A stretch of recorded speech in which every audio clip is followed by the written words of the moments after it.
Hello and welcome back to Eyes on Carnivore. My name is Sean. Today I wanted to talk a bit about my guide dog. His name is Sammy. When I went to the carnivore diet last year, I put my guide dog on the carnivore diet with me as well. And I thought today we might investigate what dogs generally eat on a non-carnivore diet with commercial-based dog food. Later on, I'm going to talk about my old guide dog, Berry. But first, I thought we'd interrogate ChatGPT and see what it thinks about dog food. So now we're going to have a look at ChatGPT and see what it thinks that dogs are designed for being carnivorous or not. So let's have a look. So we've asked ChatGPT, are dogs carnivores? And here the response is dogs are omnivores, and that their ancestry were primarily carnivorous. So that's interesting. So what it's saying is that dogs have the ability to digest both plants and animals. So we asked ChatGPT, are dogs facultative carnivores? And the answer is yes. They thrive, and I think this is the key word, thrive on animal-based products. However, they can also survive on plants, but not entirely on plants. So the key word here is thrive on meat and animal-based products. So now we asked ChatGPT if dogs thrive on a carnivorous diet compared to having plants in the mix. And the answer is yes. Dogs thrive more on animal-based products, animal-based foods. However, ChatGPT still insists that some plant-based nutrients are required when it says in the answer right here that all the essential nutrients are in the animal-based products. So there's a bit of conflict going on here. Let's see if we can narrow it down a little bit further. In summary, it says here that dogs do best on a meat-based diet. So that seems to be quite positive for me. I became interested in what dogs ate before commercial pet food, so I asked that question. So the response is that prior to commercial dog food, the dogs were getting meat, bones, some table scraps, maybe some leftover bits and pieces from the kitchen, and that's about it really. And it says here also that dogs eat some fruits, vegetables and grains, but in my lifetime I've never seen a dog pick anything off a fruit tree or go for some grains, especially if there was other food around. So I became interested, and let's have a look at commercial dog food and see what the animal to plant ratio is for them. So we asked ChatGPT what the ratio of animal to plant based products in the commercial food. So it says yes, they do. There's grains, vegetables and legumes. So it's given us a response. There's three sample diets, and the standard diet is between 50 and 70% plant-based food. So I was curious. There's a premium product I used to get called Royal Canin, and it's got some plants in it. Let's have a look. And here it says 50 to 75% plant-based, and this is a premium product. This costs sometimes double the other products. This is shocking, it really is. So we had a look at the website and found that this Raw Canin has got some ingredients like sour gum and rice and corn and beet pulp. This is a lot of carbohydrates and a lot of fiber in there, and it's fortified as well.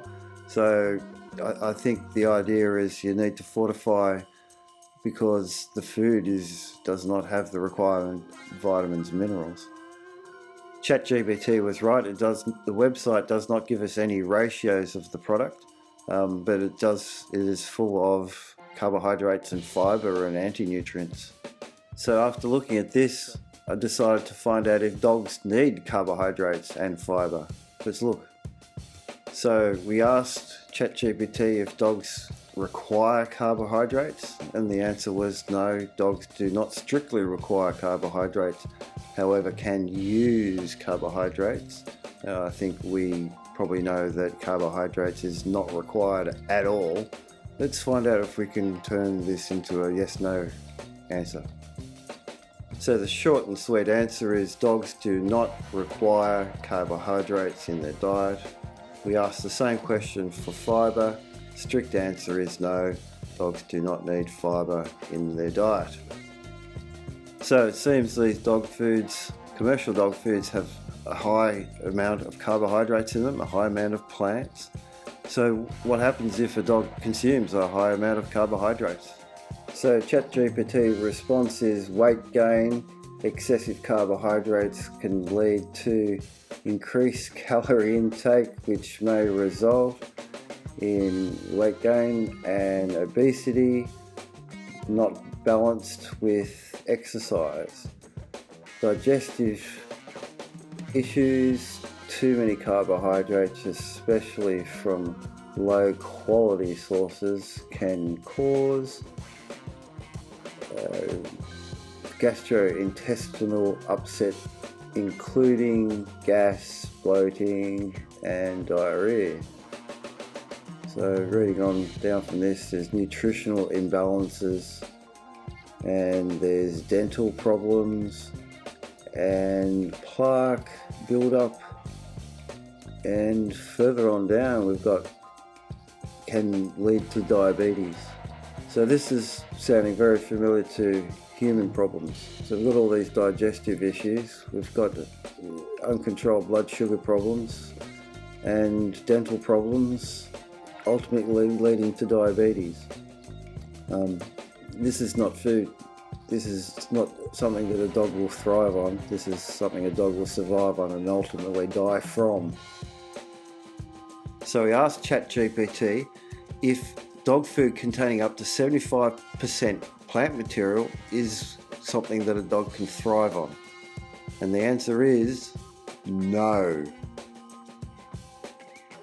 So this is a premium product and it's an expensive one. You just imagine what the other ones are like. If this one's 75% plant material and requires fortification in order to give it to the dog in the first place, then are we kidding ourselves with the other dog food? It's something I might look into further in the future. That's just horrifying. Whilst making this video, I've been reflecting on my old guide dog. Her name was Berry. She was a lovely soul.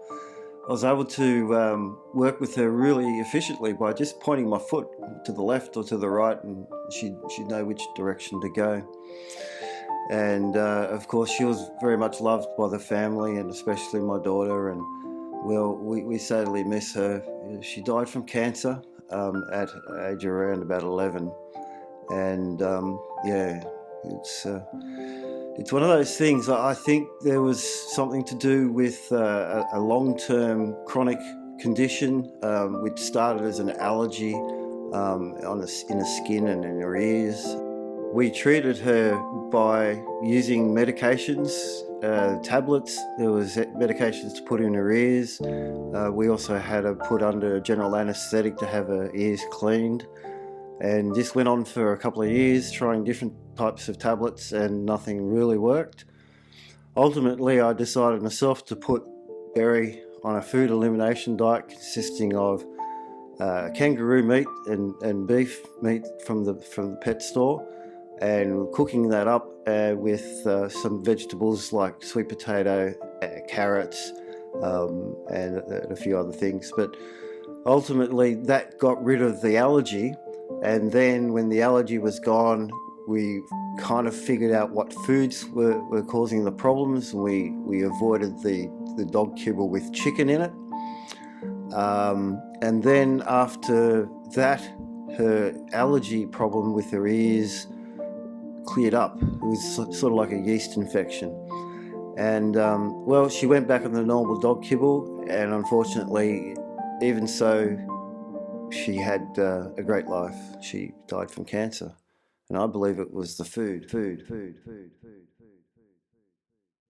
So I decided to put my guide dog, this new one, Sammy, onto the carnivore diet with me, and I got permission from Guide Dogs New South Wales. My trainer is a wonderful guy, Graham.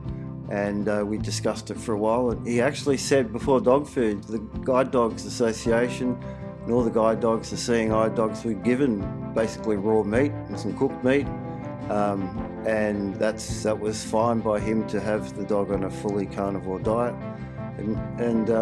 Well, he's just a normal dog, as you can see. He's happy, he's running around, he seems to be enjoying the meat, that's for sure. And I'd have to say, as a companion, his spirits are higher. My spirits are higher. I think his personality has changed and he's loving life, much like I am as well.